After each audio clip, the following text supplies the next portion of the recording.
Halo, selamat sore. Assalamualaikum. Balik lagi di Instagram Live bareng Bambi dengan saya Tika.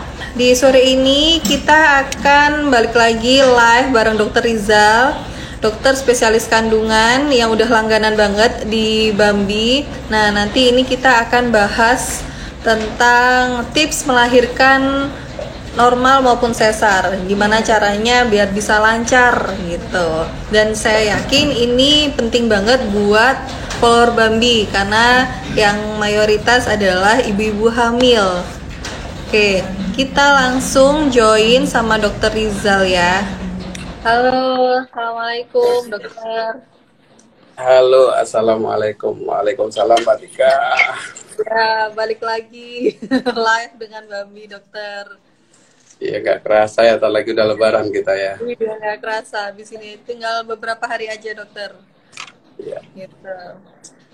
Sehat, masih sehat terus kan ya dokter ya? Harus sehat terus Iya. kayaknya. Tetap harus menjaga kesehatan. Sampai sekarang masih apa? Yang melahirkan tetap ada kan ya dokter ya? Makin rame, Oh, makin rame. Gitu. makin rame. Setiap malam pasti ada yang lahiran. Setiap malam pasti ada yang melahirkan ya? Jadi efek lockdown itu biasanya nanti ujung-ujung yang hamil banyak biasanya. Iya. Efek samping dari lockdown. Jadi nanti akan banyak angka kehamilan di 9 bulan atau 8 bulan ke depan, kemungkinan akan banyak lahiran ini, banyak baby boom misalnya. Nanti tahun depan itu pada panen bayi-bayi lahir nih. Mungkin saya banyak yang pasien-pasien kita juga yang program hamil kan selama lockdown ini kan kita tidak anjurkan program hamil, suruh lockdown aja, dan banyak dari yang mereka malah jadinya ketika lockdown ini karena intensitas hubungannya jadi makin sering, jadi banyak yang jadi tanpa program, jadi akibat dari lockdown ini efek sampingnya yaitu banyak yang bulan madu dokter dengan WFH kayak gini ya. iya. Oke dokter, minggu ini kita akan bahas tips melahirkan baik itu normal maupun sesar. Nah ini udah ditunggu-tunggu tipsnya karena biasanya itu kalau udah trimester ketiga itu biasanya udah deg-degan gitu. Meskipun biasanya kalau pas kita live itu juga kita sering bahas juga. Cuman ini kita khususkan benar-benar gimana sih biar pas waktu melahirkan tuh prosesnya bisa lancar. Gitu. Ya, silakan dokter. Oke, selamat sore para ibu-ibu semua, para mom sekalian, yang apalagi yang hamil yang menuju proses masa dekat-dekat lahiran. Nah, jadi kita hari ini membahas tentang tips-tips bagaimana caranya persalinan bisa lancar, baik itu persalinan normal atau persalinan sesar. Jadi sebelum saya membahas tentang tipsnya, yang perlu saya tekankan di sini bahwa secara statistik itu 80-90% itu persalinan fisiologis. Artinya nggak diapa-apakan, dia akan lahir dengan sendirinya dengan fisiologis mungkin. Hanya sekitar 10-20% itu yang persalinan patologis. Artinya persalinan patologis itu persalinan yang bermasalah. Nah, persalinan patologis itu bisa berakhir dengan lahiran normal, bisa berakhir dengan sesar. Jadi kalau secara statistik sebenarnya sesar itu nggak terlalu tinggi, hanya 10-15% dari angka kelahiran di Indonesia itu. Nah, sebelum kita memutuskan untuk ini bisa lahiran normal ataupun harus sesar, kita harus menentukan dulu apakah si ibu ini boleh lahiran normal atau tidak. Karena lahiran pasti berakhir dengan dua cara, normal ataupun sesar. Yang mana yang normal, yang mana harus sesar, itu yang harus kita screening dulu, kita pilah dulu. Nah, untuk menentukan bisa normal atau sesar, itu harus konsultasikan ke dokter kandungan. Apa saja yang tidak boleh dilahirkan secara normal? Misalnya adanya gangguan seperti letak ari-ari, jadi ari-ari di bawah yang menutup jalan lahir, ini nggak bisa untuk lahiran normal. Yang kedua, misalnya pada pasien-pasien dengan presentasi, jadi ada kelainan posisi dari janin misalnya. Jadi apakah misalnya sungsang, ataupun sungsang itu yang kepalanya di atas, ataupun yang lintang, itu tidak bisa untuk lahir normal. Yang ketiga, misalnya bayi besar. Bayi besar, kalau kita di sini acuan kita adalah bayi yang di atas 4 kilo. Itu juga tidak dianjurkan untuk melahirkan normal. Kemudian ada kelainan-kelainan pada ibunya, misalnya ibunya ada miom di bagian bawah sehingga menghambat kepala bayinya masuk, ada kista, ada tumor di bagian jalan lahirnya.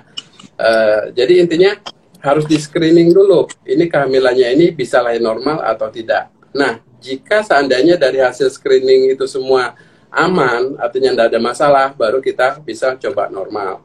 Nah, bagaimana sih tipsnya biar bisa lancar melahirkan normal? Yang pertama adalah diseleksi dulu kasus-kasus yang mana boleh lahiran normal, mana yang tidak. Kemudian yang kedua, perhatikan status gizi. Nah, biasanya ibu-ibu yang gizinya cukup biasanya akan melahirkan dengan lebih mudah. Kebalikannya, misalnya ibu yang gizinya kurang, itu nanti misalnya dia akibat konsumsi intik yang kurang, akibatnya gizi ke ibu dan ke bayinya kurang, bisa jadi anemi dan sebagainya. Nanti ketika proses lahirannya juga bermasalah. Misalnya kalau HB-nya rendah, nanti ujung-ujungnya ketika pas proses melahirkan, kontraksinya itu nggak bisa maksimal. Sehingga dia menjadi prosesnya melambat ataupun macet, pembukanya nggak nambah-nambah, sehingga berujung dengan sesar. Jadi gizi ini sangat berpengaruh. Dan untuk menentukan status gizi ini, itu bisa konsultasi pada saat antenatal care di bidan atau di puskesmas. Nanti kan biasa dievaluasi ini gizinya cukup atau tidak, berlebih atau tidak, kurang atau tidak. Kemudian dianjurkan juga ibu-ibu untuk rajin beraktivitas. Karena dari statistiknya, ibu yang selama hamil kebanyakan tiduran, kemudian pasif, tidak banyak bergerak, itu proses lahirannya lebih lambat dan lebih bermasalah dibandingkan ibu-ibu yang aktif. Okay. Jadi yang banyak aktivitas, yang suka olahraga, berenang, dan sebagainya, itu lebih mudah untuk ketika dia melahirkan normal. Kemudian hati-hati dengan peningkatan berat badan. Jadi pada ibu-ibu yang lahiran normal, biasanya dianjurkan untuk peningkatan berat badannya itu antara 13 sampai 15 kg selama hamil. Jadi selama hamil dari sampai 9 bulan, itu maksimal nambahnya sampai 15 kilo, itu maksimal. Jangan naik sampai 30 kilo. Jadi kalau kelebihan berat badan itu nanti pengaruh juga. Biasanya kalau nggak bayinya kebesaran, kadang-kadang lemak yang berlebih itu di bagian paha dan sebagainya itu menghambat ketika bayinya turun. Jadi dipakai acuan normalnya adalah 13 sampai 15 kilogram selama hamil. Kemudian dianjurkan juga untuk ibu yang hamil untuk latihan pernapasan.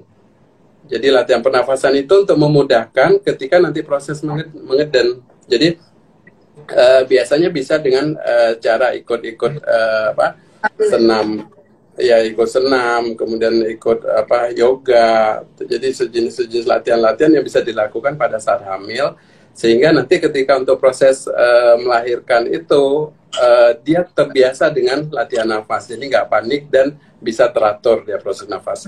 Kemudian dari penelitian itu ternyata ibu-ibu yang suka mengkonsumsi kurma itu lebih mudah untuk lahiran normal. Jadi itu ada penelitiannya. Jadi dianjurkan untuk selama hamil rajin untuk konsumsi kurma minimal 3 butir ya per hari. Jadi karena penelitiannya gitu. Jadi yang ibu-ibu yang suka konsumsi kurma itu ternyata proses lahirannya lebih lancar dibandingkan yang tidak.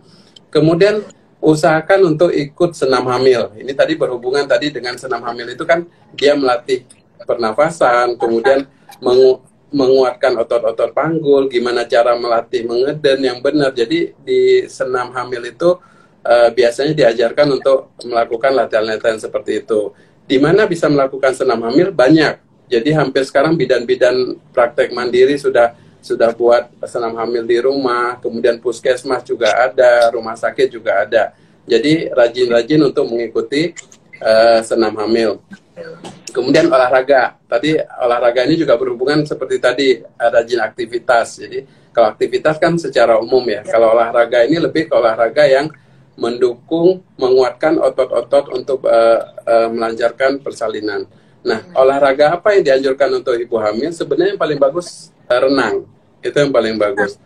Jadi kalau renang itu dia hampir semua otot dia dilatih, baik itu otot pernafasan, kemudian otot panggul. Jadi ketika renang tuh hampir semua otot dilatih untuk bergerak. Jadi renang, kemudian yoga, pilates, kemudian termasuk tadi senam hamil. Nah, yang perlu juga diperhatikan adalah istirahat. Jadi istirahat yang cukup itu juga sangat berpengaruh. Jadi kalau kita lihat misalnya si ibu udah berhari-hari istirahatnya kurang, kemudian nggak tidur sama sekali, kadang-kadang, jadi ketika kita melakukan proses persalinan yang butuh waktu dan tenaga itu, si ibu cenderung sudah kecapean duluan. Jadi nggak bisa maksimal ketika kita suruh untuk mengeden, nggak bisa maksimal karena tenaganya sudah nggak ada karena tadi ya, istirahat yang kurang. Kemudian pada ibu-ibu yang sudah memasuki trimester ketiga, lakukan aktivitas-aktivitas yang membantu kepala janin untuk masuk panggul. Ini juga sering ditanyakan ke kita, dok, gimana sih biar cepat kepala masuk panggul? Mungkin kita kemarin waktu di pertemuan yang udah kita sempat singgung ya. Jadi seperti banyak jalan kaki, kemudian naik turun tangga, kemudian sujud dan sebagainya. Itu kita mungkin kalau yang udah pernah ikut sudah kita bahas sebelumnya. Kemudian yang paling penting juga adalah memilih tenaga profesional. Kita mau lahiran di mana gitu loh. Jadi usahakan kalau saya selalu menganjurkan, usahakan di penolong yang kompeten yang sudah mengenal Anda. Maksudnya gini, jadi si ibu ini kontrolnya rutin di bidan A ini. Si bidan A ini udah kenal, sudah hafal dengan pasiennya, udah tahu masalahnya apa. Jadi, begitu mulai lahiran, pindah ke bidan B. Yang nggak tahu sama sekali ini kasusnya gimana, perkembangannya gimana. Tentu nggak bisa optimal. Jadi lebih bagus pilihlah penolong yang kompeten, yang sudah tahu kasusnya, yang sudah menangani Anda gitu. Jadi jangan loncat-loncat. Nah itu. Saya kira sih kalau untuk lahiran normal sih seperti itu. Nah, apakah semua persalinan yang tadi direncanakan normal itu berhasil? Belum tentu juga. Makanya saya katakan kalau pasien sering nanya, dok saya bisa normal enggak? Bisa iya, bisa tidak. Pasti itu jawabannya. Karena ada kasus-kasus yang ini dari awal kita lihat normal semua ini. Jadi kita lihat gizinya bagus, kepalanya turun, kemudian ketika kita coba proses lahiran, pembukaannya bagus, lancar. Ujung-ujungnya begitu lengkap, ibunya kecapean. Akibatnya ujung-ujung sesar juga. Jadi semua persalinan itu tetap ada kemungkinan sesarnya. Gitu. Kebalikannya, misalnya ini pasien dari awal nih ini nggak mungkin Bu, ini kelihatannya nggak bisa normal. Kemudian kita sudah rencanakan ini sesar. Tahu-tahu pembukaan progresnya bagus, bisa lahir normal. Jadi tidak semua itu bisa kita prediksi sebelumnya. Tetapi makanya tadi yang awalnya harusnya normal bisa berakhir dengan sesar. Yang tadi kita prediksi harus sesar ternyata bisa normal. Jadi nggak ada yang 100% pasti. Jadi semua kemungkinan itu tetap ada. Nah, yang paling penting saya tekankan di sini adalah positive thinking. The positive thinking ini sangat-sangat berpengaruh pada proses lahiran. Jika saya lihat gini, jadi seorang ibu yang dari awal dia sudah yakin dia bisa normal, dan ada aja jalannya walaupun sulit, tetap akan bisa lahir. Jadi saya pernah dapat kasus gini, jadi si pasien ini bayi besar, bayinya itu dari WSI udah hampir 4,5 kilo. Kita secara medis 4,5 kilo itu sesar secara medis. Jadi begitu ada tanda-tanda datang ke kita, kemudian kita evaluasi pembukaannya bagus, kita kasih pilihan, Bu, kalau secara prosedur, ini pilihannya adalah sesar, karena ditakutkan nanti distosia bahu. Jadi kalau yang bayi besar yang kita takutkan, kepalanya bisa nongol, bahunya macet, distosia bahu itu. Jadi kalau macet bahu, 8 menit nggak bisa dikeluarkan, itu bayinya bisa meninggal. Makanya kenapa kalau bayi-bayi yang di atas 4 kilo dianjurkan untuk sesar. Nah, karena si ibu ini dari awal dia sudah positive thinking, dok saya yakin saya yakin bisa. Oke, kita dampingin. Dan memang benar bisa. Jadi lancar, nggak robek sama sekali. Jadi saya katakan di sini bahwa positive thinking sangat mempengaruhi akan hasil gitu. Oke, saya kira kalau untuk lahiran normal sih tipsnya seperti itu. Nah, untuk persalinan sesar, jadi persalinan sesar kita kan judul ini normal dan sesar nih. Jadi kalau untuk sesar itu sendiri kita bagi menjadi dua. Jadi ada yang elektif. Elektif itu yang kita rencanakan. Jadi pasiennya dari awal, Bu, ini sudah nggak memungkinkan normal, kita harus jadwalkan untuk sesar. Biasanya yang terjadwal ini lebih mudah. Karena ibunya tahu jadwalnya kapan, persiapannya lebih bagus, kemudian kita bisa ngatur waktu. Jadi biasanya kita pakai waktu yang semua lagi on. Lagi on artinya dokter anaknya siap, dokter anestesinya siap, jadi persiapan lebih optimal gitu. Nah, yang kedua adalah sesar yang secara darurat. Jadi sesar darurat itu misalnya kasus misalnya tadi yang kita udah coba normal, tiba-tiba macet, ya sudah, ujung-ujung kita harus lakukan sesar. Kemudian misalnya yang kasus perdarahan, jadi kasus-kasus yang tidak terencana itu di luar yang elektif. Nah, untuk persiapannya, yang tadi saya katakan, kalau yang dari awal sudah kita rencanakan sesar, misalnya pada pasien-pasien bekas sesar, atau pasien yang tadi letak sungsang, letak lintang, yang memang dari awal kita rencanakan normal, itu biasanya persiapannya lebih optimal. Persiapan sebenarnya sama aja, yang penting kalau misalnya pasien mau sesar, itu gizinya harus cukup, tidak dalam keadaan anemi, karena itu berpengaruh pada proses pemulihan luka nanti. Kemudian mental yang paling penting. Jadi mentality juga harus disiapkan ketika mau sesar. Orang yang dari awal takut untuk sesar dan mengalami proses sesar, pemulihannya beda dengan dari awal siap, kemudian dilakukan sesar dan perawatan. Jadi kita lihat nanti dari yang takut ini bangun tidak berani, gerak tidak berani, makan takut-takut. Akibatnya apa? Pemulihannya juga jadi lama.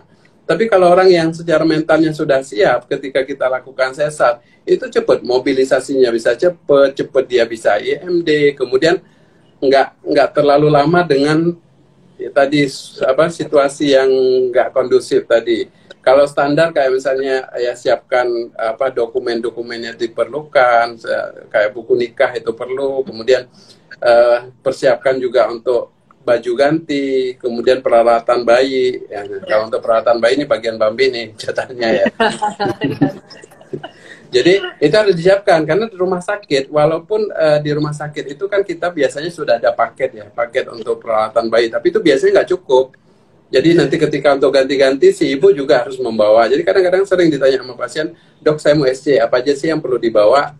Nah, itu yang paling penting ya, dokumen, kemudian dana disiapkan, kemudian kecuali kalau yang pakai asuransi itu biasa pakai asuransi, kemudian ya tadi peralatan bayi-bayi tadi. Jadi walaupun rumah sakit sudah menyediakan, tetap kita juga bawa. Kemudian baju ganti dari ibu itu kadang-kadang cuma fokus ke bayinya, ibu nggak pakai baju ganti, udah sampai pulang pakai baju operasi gitu. Jadi harus persiapkan dengan ini sih, dengan cermat gitu. Kemudian untuk sesar juga hampir sama juga dengan lahiran normal. Jadi kalau saya selalu menekankan, jadi kepada pasien itu pilihlah dokter yang paham kasusnya. Jadi sama kayak tadi lahiran normal. Kalau misalnya dia ke dokter A atau ke bidan A, lahiranlah di situ. Sebaiknya seperti itu. Kalau untuk sesar juga seperti itu. Jadi kalau dia kontrolnya di dokter A, udah sampai selesai begitu sesar, dia lari ke dokter B. Jadi kayak kalau saya sendiri misalnya ketika nangani pasien, saya mau sesar, dan ini nggak kenal sama pasiennya. Nggak tahu kasusnya gimana, statusnya gimana. Seperti kita mau perang, nggak tahu musuh. Ya. Jadi buta gitu asal kerja. Jadi sangat tidak ini saya katakan sangat tidak nyaman kita mengerjakan sesuatu yang kita belum tahu kasusnya. Jadi kalau istilah kita ngebom gitu, dapat bom yang kita nggak tahu nih meledak atau tidak gitu. Kalau pas kasusnya nyaman aman-aman aja lancar. Pas begitu kena kasus yang misalnya hari-harinya lengket, yang kita nggak siap dari awal, harusnya kita udah siapkan darah dulu dan sebagainya gitu. Makanya saya katakan cari rumah sakit yang kompeten, kemudian dokter yang kompeten dan dokter yang paham dengan Anda. Itu sangat penting gitu. Saya kira itu sih. Kalau untuk sesar nggak terlalu banyak kan kita yang harus persiapan karena itu kan istilahnya udah akhir lah udah. Oke, ini pertanyaan udah banyak dokter.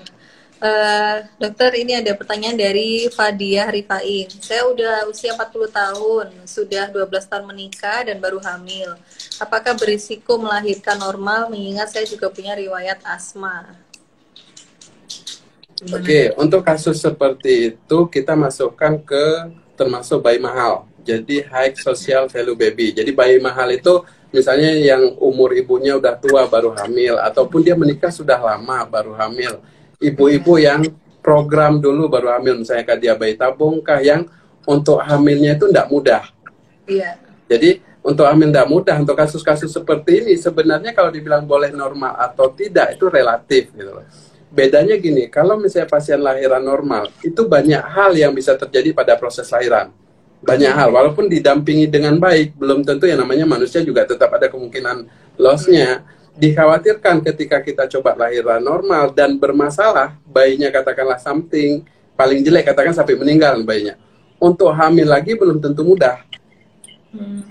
Jadi belum tentu akan bulan 1 tahun akan hamil lagi, belum tentu. Jadi pada kasus-kasus seperti ini, pilihan pertama adalah sesar. Jadi pada pasien-pasien yang susah hamil, apalagi tadi 12 tahun menikah, usia udah 40 tahun, itu udah sangat-sangat mahal sebenarnya. Jadi kalau untuk kasus ini, kalau saya lebih rekomendasikan untuk lahiran sesar. Kalaupun mau dicoba normal, itu di rumah sakit yang betul-betul dokternya bisa jaga di situ, bisa dampingin. Jadi kalau bisa mendeteksi, oh ini ada normal, oh ini enggak. Masalahnya di Indonesia jarang dokter kandungan yang jaga gitu. Biasanya tetap bidannya kan, bidan yang periksa, begitu ada masalah, telepon dokternya. Nggak ada yang dokter duduk di situ jagain, kan nggak ada. Kalau di luar negeri beda. Di luar negeri itu kayak di Singapura atau di Amerika itu dokternya shift. Jadi jaga shift. Jadi jam 8 sampai jam 12 itu ada dokternya di situ. Jadi jam 12 gini. Kalau ini kan kita nggak, dokternya 24 jam. Jadi kapanpun dipanggil kita harus datang gitu. Jadi nggak pakai shift-shiftan gitu. Akibatnya apa? Nggak mungkin kita 24 jam di rumah sakit. Otomatis kita di rumah. Bidannya yang shift-shiftan. Jadi begitu ada telepon baru kita datang gitu. Nah, kalau yang tadi kasus bayi mahal tadi ditakutkan ada miss tadi, ada kelewat tadi, jeleknya bayi bermasalah, untuk hamil susah. Jadi lebih bagus untuk kasus gini lakukan sesar.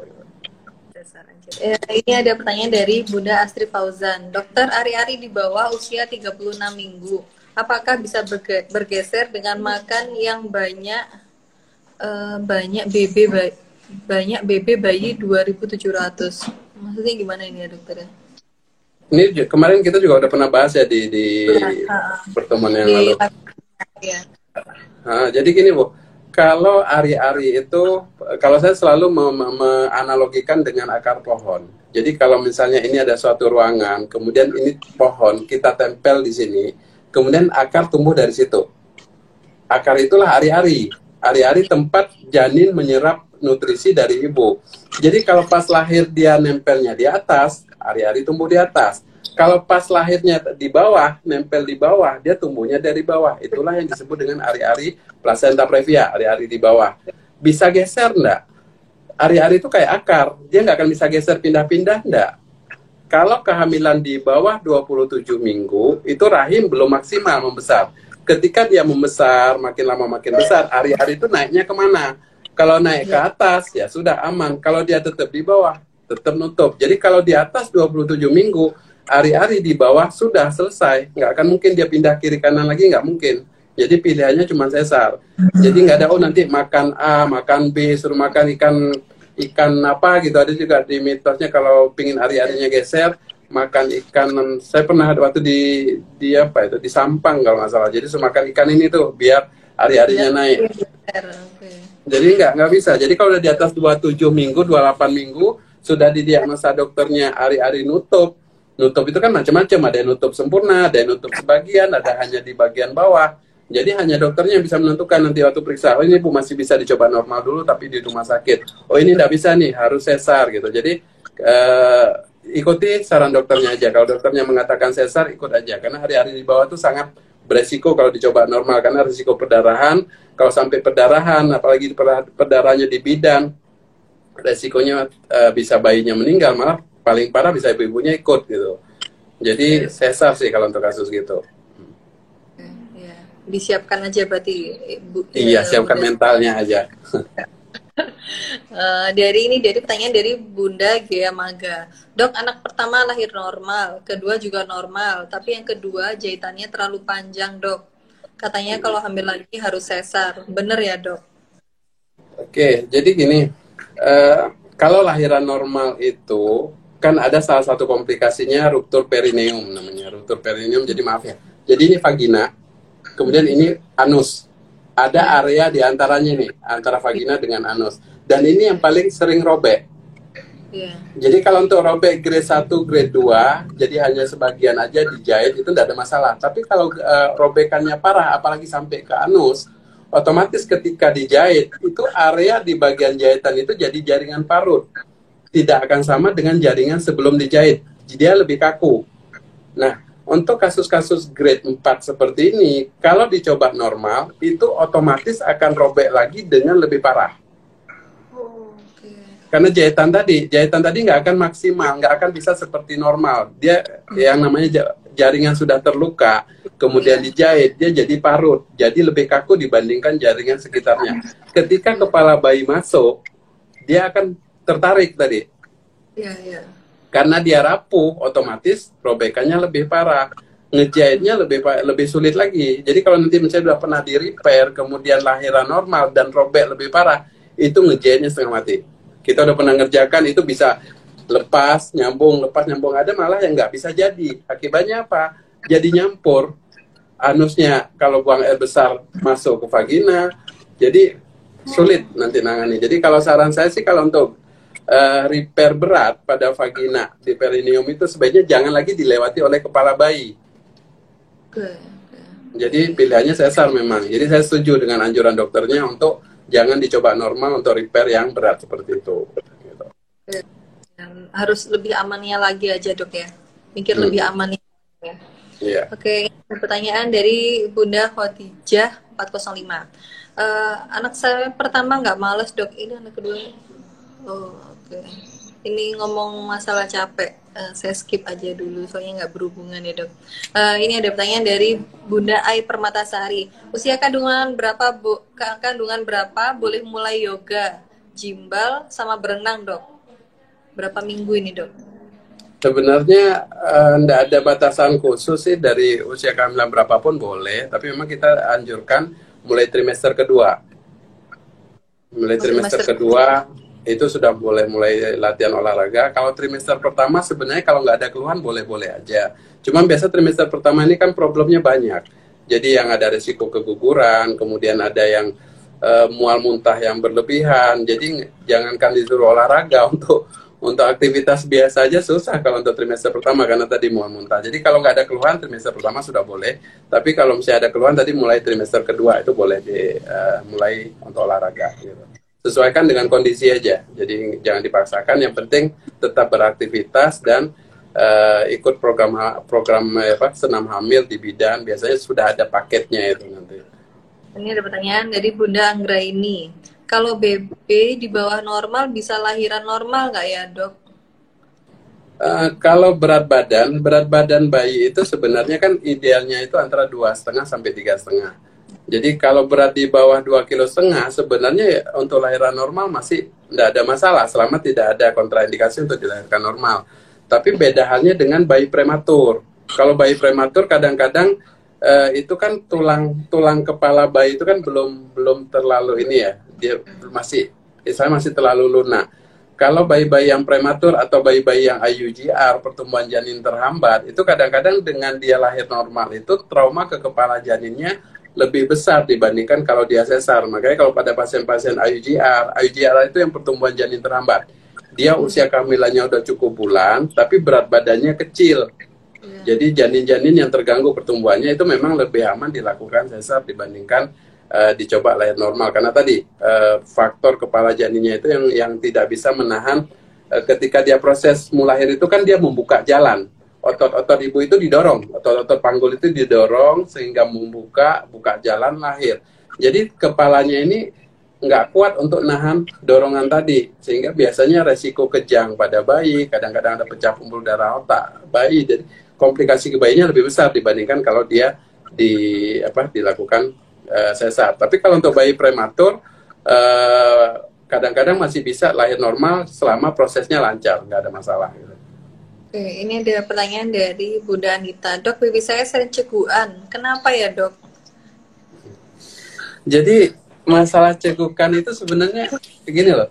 Jadi harus dipastikan dulu gerakannya itu sampai saat ini saya belum pernah tahu cegukan itu gimana. Karena logikanya itu kan cegukan itu nggak akan kerasa oleh si ibu. Cuman gini, yang sering kita evaluasi yang dianggap cegukan itu adalah sebenarnya gerakan yang teratur dari bayi. Jadi deg deg deg deg gitu. Itu dianggap cegukan, padahal itu sebenarnya bukan cegukan. Itu adalah jadi gini, jadi pada ibu hamil yang tidur terlentang, dia akan merasakan jadi ini jantung, kemudian jantung itu kan ada pembuluh darah di bagian belakang. Ketika dia tidur terlentang, rahim itu akan menekan pembuluh darah besar ini. Jadi ketika rahim berada di atas pembuluh darah besar, itu denyut jantung itu duk duk duk itu akan kerasa sebagai gerakan, dan itu yang dianggap oleh si ibu cegukan. Padahal itu bukan cegukan, itu gerakan jantung, dan itu normal. Paling simpel, coba aja begitu dia gerak itu duk duk, coba tekan nadi, sama nggak? Kalau gerakan tadi sama dengan nadinya, itu artinya nadi. Jadi kalau cegukan sampai sekarang kita nggak pernah tahu. Saya pernah nanya sama guru saya juga, bayi itu bisa cegukan nggak sih? Dan beliau hanya tersenyum. Ya opo cara ngerti nih, gimana kita tahu? Nggak ada. Jadi nggak. Rasanya kalau yang dianggap cegukan itu tuh bukan cegukan, hanya gerakan detakan jantung yang kena ke rahim, dan itu dirasakan sebagai kayak getaran di rahimnya. Jadi bukan cegukan. Oke. Ya. Ini ada pertanyaan dari Bunda Duo Haifal.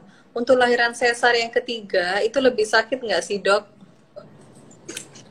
Kalau untuk masalah sakit atau enggaknya sangat dipengaruhi, pertama adalah mentality tadi, siap mentalnya. Yang kedua, obat yang dipakai, obat-obat yang dipakai, obat yang nanti dipergunakan untuk sesarnya. Kalau secara logikanya, sesar pertama dengan kedua pasti sakitan yang kedua dengan ketiga sakitan ketiga, karena jaringannya udah dibuka berkali-kali, dan kemungkinan di dalam juga udah berdekatan berkali-kali. Jadi udah dibuka jahit, otomatis ketika kita yang ke beberapa kali harusnya lebih nyeri dibandingkan sebelumnya. Tapi kenyataannya beberapa pasien yang kita udah lakukan sesar ketiga, nggak usah jauh, istri saya 3 kali sesar. Kalau saya tanya yang mana paling sakit, yang pertama kan nggak masuk, nggak cocok kan, harusnya kan yang kedua lebih sakit, yang ketiga lebih sakit, yang kedua ternyata enggak. Kenapa? Karena yang pertama dia nggak siap, karena dia pengen coba normal, buka 3, akhirnya macet, kesakitan, akhirnya sesar. Yang kedua karena dari awal udah jelas sesar, udah siap mental, jadi udah siap nih, jadi lebih siap, akibatnya nyerinya lebih ini. Jadi nyeri itu kan ambang rangsangnya ditentukan oleh pasien. Saya contohkan gini, misalnya ada orang yang dicubit dikit kesakitannya luar biasa.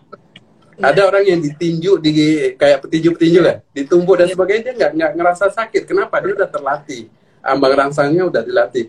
Kita juga gitu juga. Kalau orang yang takut nyeri, itu misalnya orang yang suntik nih, dia dari awal udah takut nih, belum disuntik aja udah kesakitan. Kan sering kan gitu, belum disuntik udah jerit-jerit.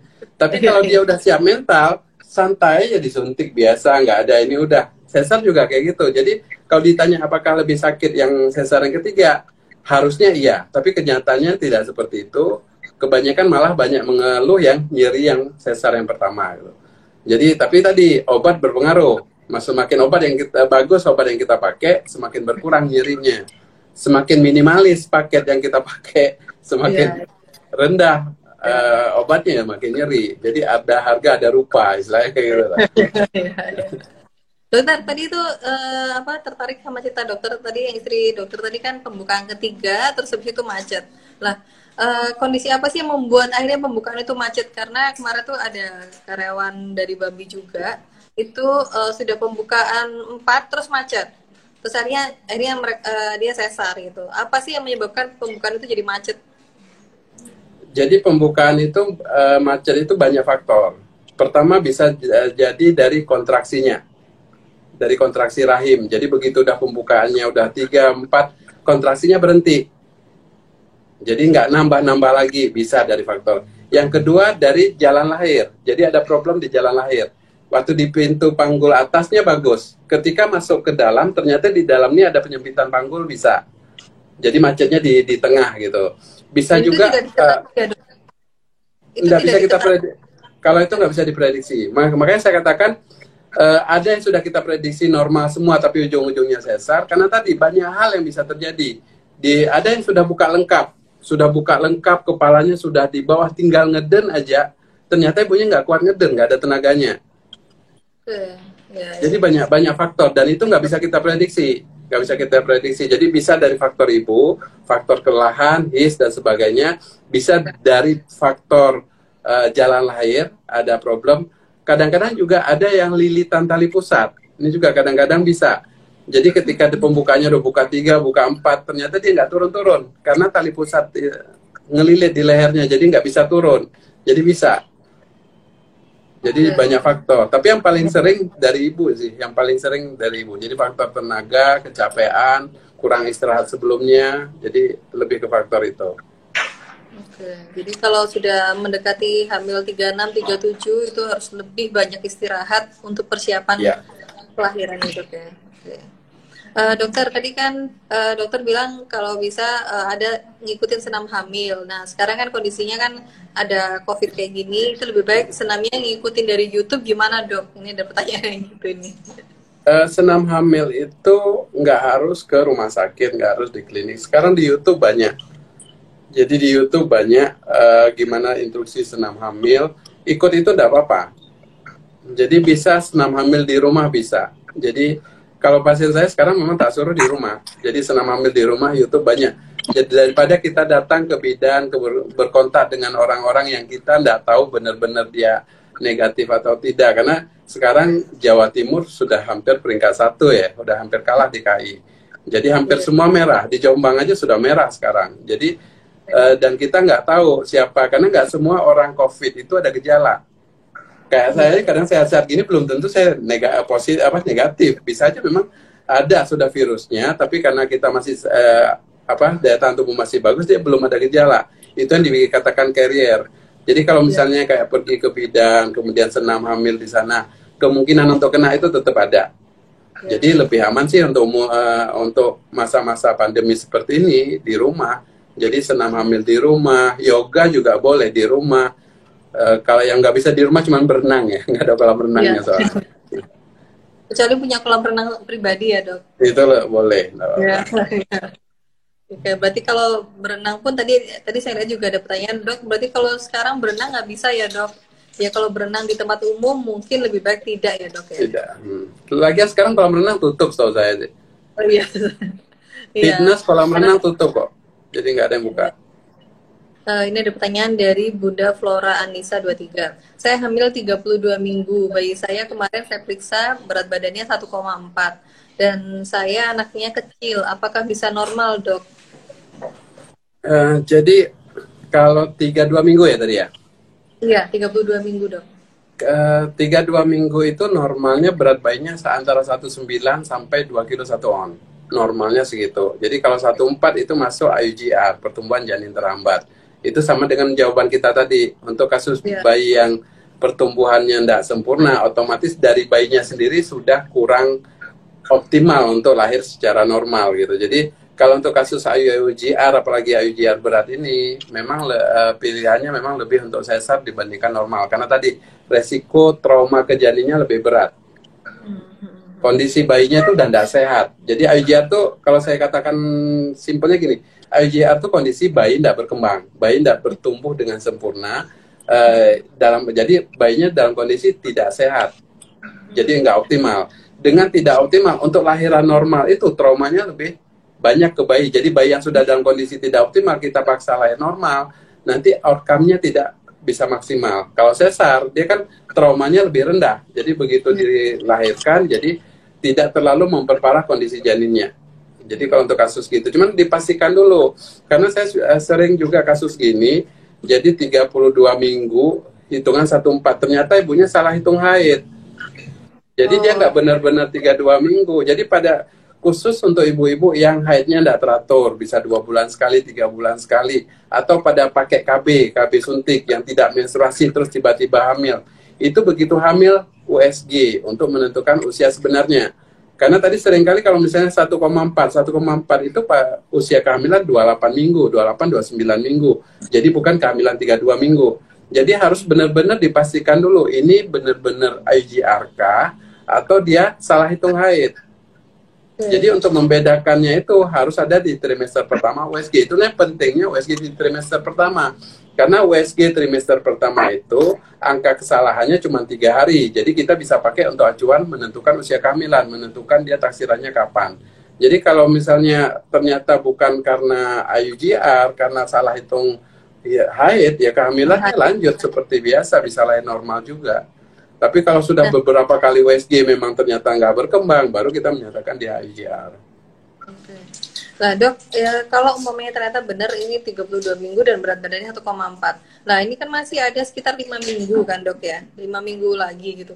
Itu yang apa yang ibu bisa lakukan biar apa bayinya dalam keadaan sehat itu apa dok? Apa makanannya lebih diperhatikan atau konsumsi vitamin itu gimana?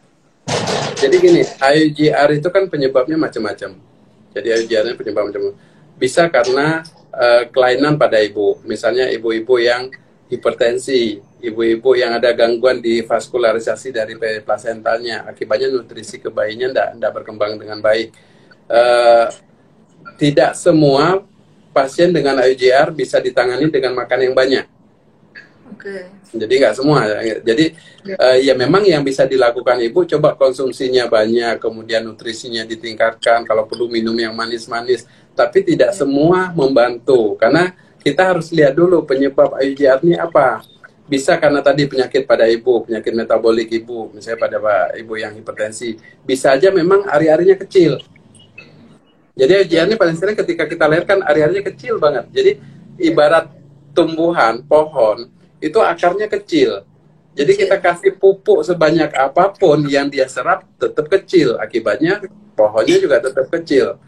Jadi tapi apa yang bisa dilakukan ya tadi? Yang bisa dilakukan cuman pupuknya ditambahin terus. Perkara nanti bisa dia serap enggak, itu urusan kedua. Jadi mungkin banyak minum air putih, kemudian nutrisi gizinya ditingkatkan, banyak yang manis-manis. Tapi kembali tadi ke penyebabnya apa? Bisa dengan yang dilakukan ini membaik, bisa tidak. Oke. Ya. Oke, dicek lagi berarti Bunda. Penyebabnya kira-kira apa? Dicek lagi benar nggak itu benar 32 minggu. Kalau memang benar konsultasi lagi ke dokternya lebih intens gitu ya. Ya, dicari penyebabnya apa kira-kira gitu. Ya. Oke, ini ada pertanyaan dari Bunda Kasolihah. Aku hamil ketiga nih, belum minum susu hamil dok. Ngaruh nggak untuk babynya di dalam? Susu hamil, ngaruh nggak dok? Oke, jadi gini, kalau untuk nutrisi ibu hamil, nutrisi itu kan ada unsur makro, ada unsur mikro gitu. Jadi kalau seandainya pola hidup kita, makanan kita sudah sehat, kita sudah 4 sehat 5 sempurna, sudah cukup sayur, gizi dan sebagainya, sebenarnya vitamin ibu hamil itu nggak perlu. Itu seandainya kita memang sudah asam folatnya cukup, kemudian kalsiumnya cukup. Jadi kalau nutrisi kita udah bagus, vitamin tidak wajib kita berikan. Nah, masalahnya Jawa Timur, tahu sendiri pola makan Jawa Timur, penyetan. Jadi kalau ditanya menu sehat, saya kira kalau menu kita ya di Jawa Timur ini jauh dari kecukupan itu. Jadi beda kalau kayak di Bandung yang sayurnya bagus di sana. Jadi kita kan jarang ya, menu di sini kan jarang sayur, ini kan jarang ya. Jadi karena kekurangan itu makanya kita suplemen, kita kasih tambahan. Jadi kalau di susu itu kan lebih banyak kayak unsur kalsiumnya, kemudian ada DHA juga di situ, asam folat juga di situ. Jadi kalau saran saya tetap dikonsumsi untuk mengurangi defisiensi yang mikronutrien tadi, yang tidak kita dapat di makanan kita. Jadi kalau kita makanannya bagus, tidak masalah. Tapi kalau kita makanan Jawa Timuran, kalau saran saya tetap diminum. Jadi kalaupun tidak bisa susu, minimal vitamin ibu hamil, karena komposisi vitamin dengan susu sebenarnya hampir sama, tapi tidak menggantikan. Artinya kalau kita minum vitamin sudah cukup, susu nggak perlu, tidak juga, dia nggak bisa menggantikan. Jadi ada yang suplemen yang kita berikan dalam bentuk tablet, yang vitamin ibu hamil, multivitamin, ada yang memang ada di susu. Jadi diusahakan tetap konsumsi susu. Kalaupun nggak bisa minum susu ibu hamil, ya susu yang biasa tidak apa-apa, UHT, yang penting tetap dikonsumsi, karena rasanya memang susu ibu hamil itu tidak enak. Saya pernah minum, jadi jadi waktu istri hamil itu kan, kita kalau beli susu pasti kecil dulu, kalau dia bisa minum baru kita beli yang besar. Nah yang kecil-kecil ini kalau nggak bisa diminum ya terpaksa tak minum kan, dan tidak enak memang, makanya kebanyakan ibu hamil nggak suka dengan minum susu karena tadi rasanya yang kurang ini. Kalau nggak bisa kepepet ya minum susu biasa, nggak apa-apa, UHT boleh, susu cap beruang itu juga bagus kok, nggak apa-apa. Nah, benar nggak dok? Kayak saya dulu kan hamil anak kedua itu memang nggak suka minum susu hamil karena kan rasanya itu. Tapi akhirnya tuh gigi saya tuh sering keropos karena apa, kata-kata habis itu saya ke dokter gigi, katanya kalau hamil itu memang kalau asam folatnya kurang akhirnya ngambil asam folatnya ibunya gitu. Bener ya dok ya? Ya. Jadi pada susu itu kan yang paling banyak kita harapkan di susu itu kan kalsium sama asam folat. Jadi kalsium. Jadi bukan asam folatnya. Kalau asam folat itu fungsinya untuk membentuk pembentukan organ tubuh janin, mencegah kelainan saraf, sama membantu asupan Fe. Jadi kalau misalnya kita penambah darah, tidak ditambah asam folat, Fe ini tidak akan bisa dikonsumsi, dicerna ibu dengan baik, tidak keserap oleh ibunya, jadi kebuang. Makanya butuh asam folat. Nah di susu itu ada asam folatnya, kemudian ada kalsiumnya. Nah bagaimana seandainya kalau tubuh kita kurang nih asupan dari luar, sedangkan bayi butuh. Bayi itu di tubuh dia kayak parasit, dia mengambil cadangan makanan di ibu. Jadi kalau misalnya kurang kalsiumnya, dosis kalsium itu bisa sampai 1.500 per hari dosisnya. Sedangkan yang di tablet itu paling 400, 500. Jadi bisa sampai 3 kali 1. Kalau kurang, dia akan ngambil pertama dari gigi. Makanya kalau ibu hamil sering gangguan gigi, biasanya kalsium kurang.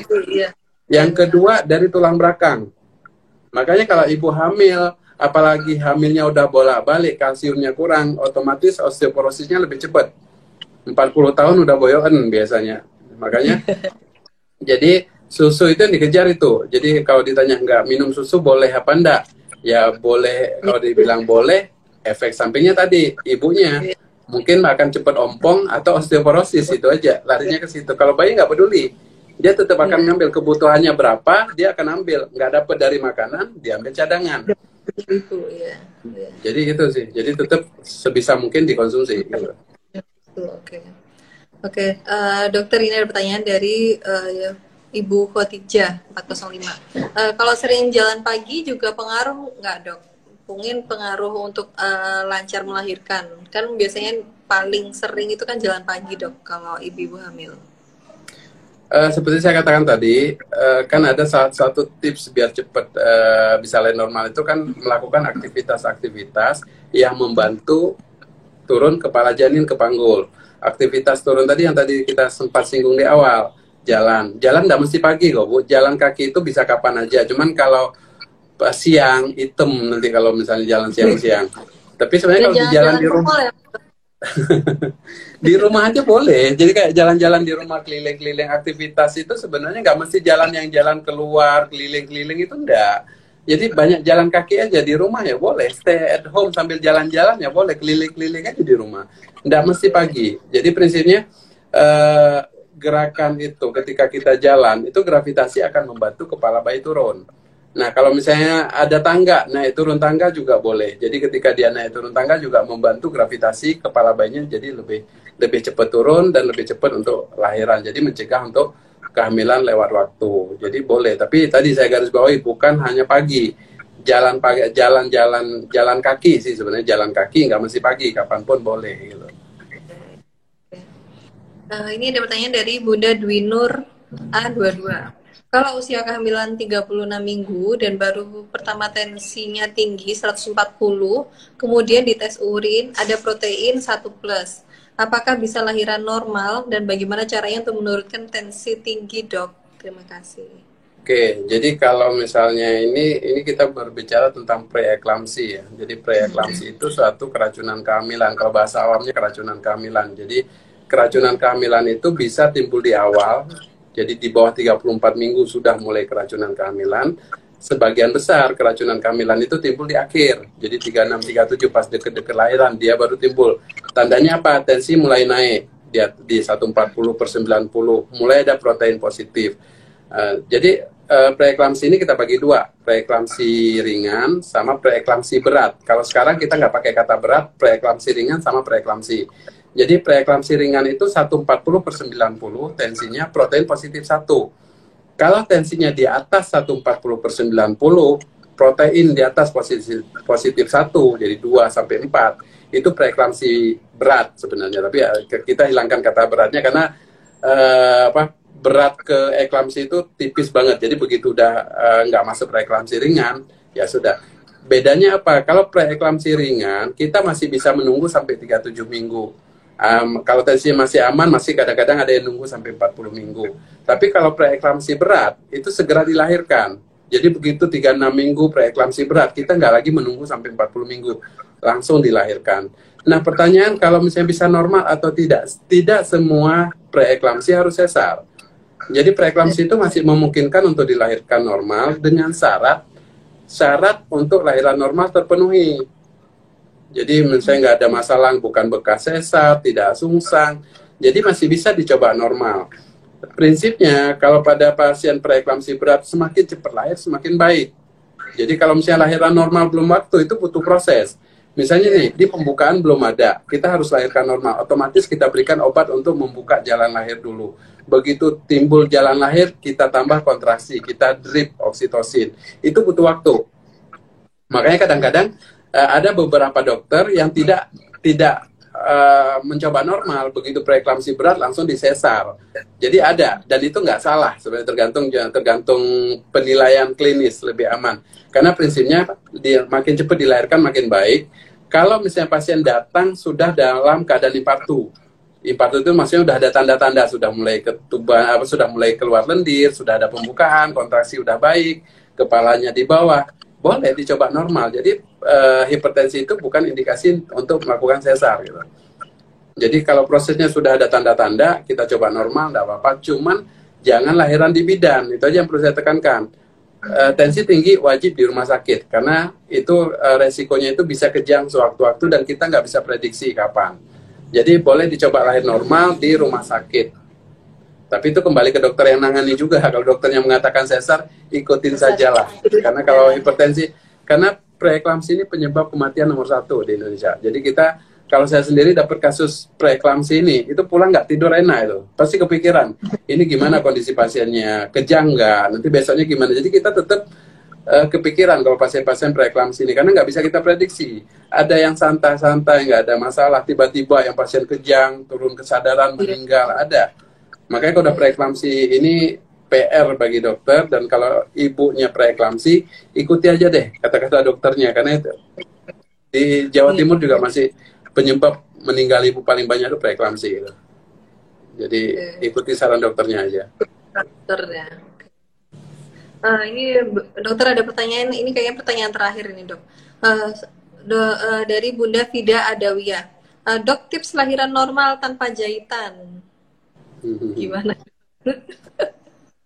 Kalau kalau saya bahas tip lahiran normal tanpa jahitan itu kita butuh waktu sekitar 15 menitan ini, Bu.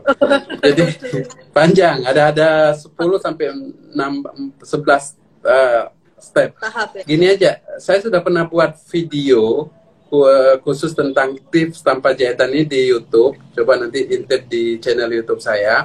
Di situ judulnya kalau nggak salah tips melahirkan tanpa jahitan, itu ada. Nanti coba ngintip di sana, kita udah bahas lengkap di sana. Karena kalau kita bahas di sini perlu satu sesi lagi nih khusus untuk gitu. Iya. Ya, jadi buat bunda-bunda semua, kalian bisa lihat YouTube-nya Dokter Rizal. Ada di Instagramnya Dokter Rizal kan ada ya? Di Instagram ada, langsung klik. Itu udah banyak banget Dokter Rizal udah bikin video banyak banget tentang proses melahirkan ya, seputar kehamilan. Oke, dokter, ini udah kurang 5 menit lagi nih dokter, saya kasih ambil lagi. Dokter mau tanya, untuk usia 37 minggu, posisi bayi posterior dan kepala sudah di bawah, tapi belum turun panggul. Apa masih bisa berubah posisinya? Dan apa yang harus dilakukan, dok? Masih memungkinkan. Jadi untuk kasus-kasus posisi posterior gini, kita masih bisa menunggu. Jadi coba perbanyak posisi tidur miring kiri, banyak jalan kaki, seperti tadi. Nanti kita evaluasi tetap sampai 40 minggu. Jadi 40 minggu baru nanti kita menentukan apakah masih kita bisa menunggu atau harus sesar. Jadi tidak semua posisi posterior akan harus sesar karena dia masih bisa berubah. Karena kan bayi kan bergerak terus. Jadi bergerak. Jadi kalau 37 minggu kita masih bisa menunggu maksimal sampai 40 minggu.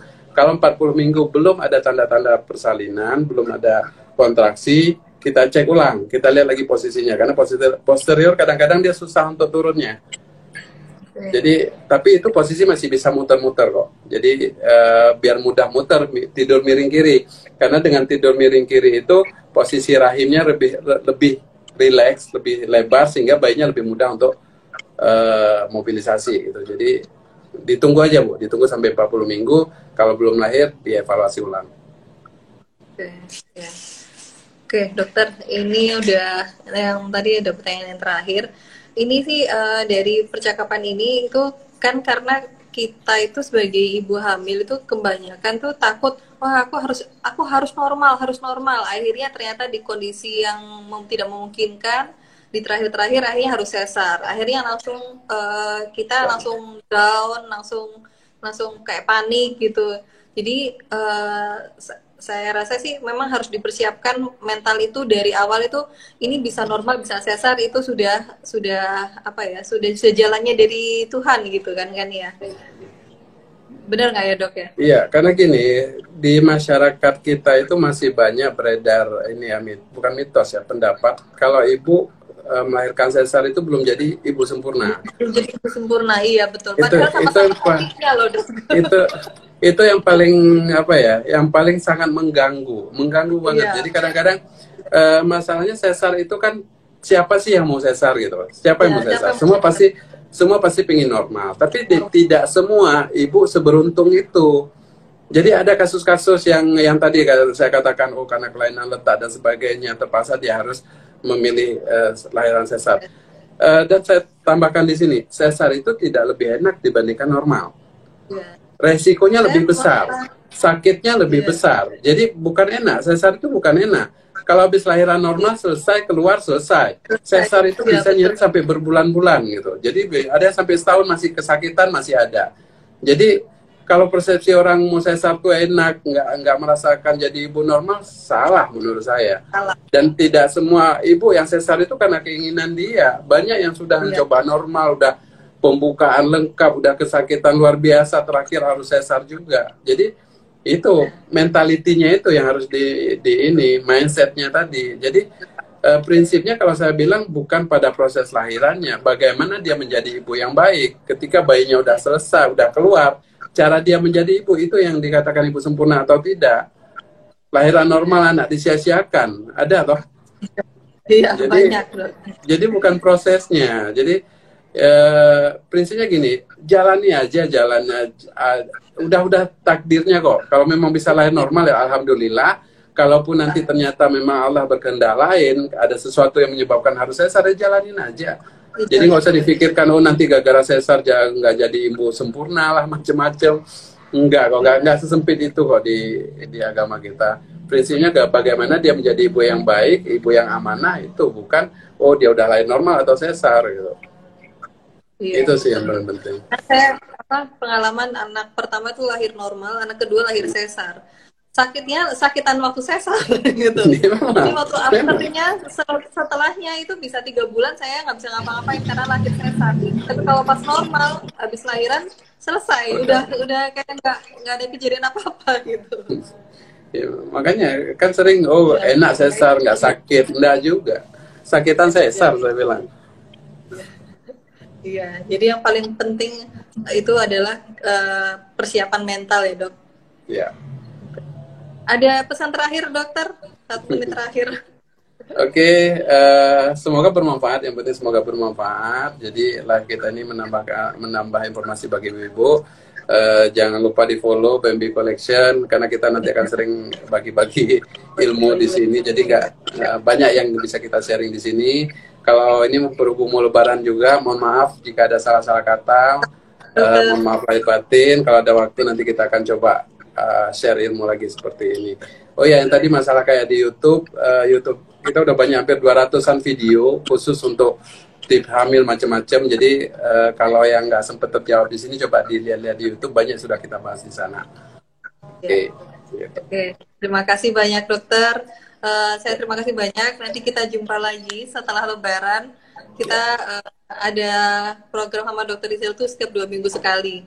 Jadi kalau mamanya sekarang belum terjawab, bisa cek di YouTube-nya dokter Rizal. Atau kalau masih, Mbak aku pinginnya tuh langsung tanya langsung sama dokter Rizal. Oke, kita tunggu 2 minggu lagi gitu Iya, ya. siap. Siap. Oke, terima kasih banyak dokter Iya, Rizal. sama-sama Mas Tika. Terima kasih. Stay safe ya dok. Iya, sama-sama Mbak.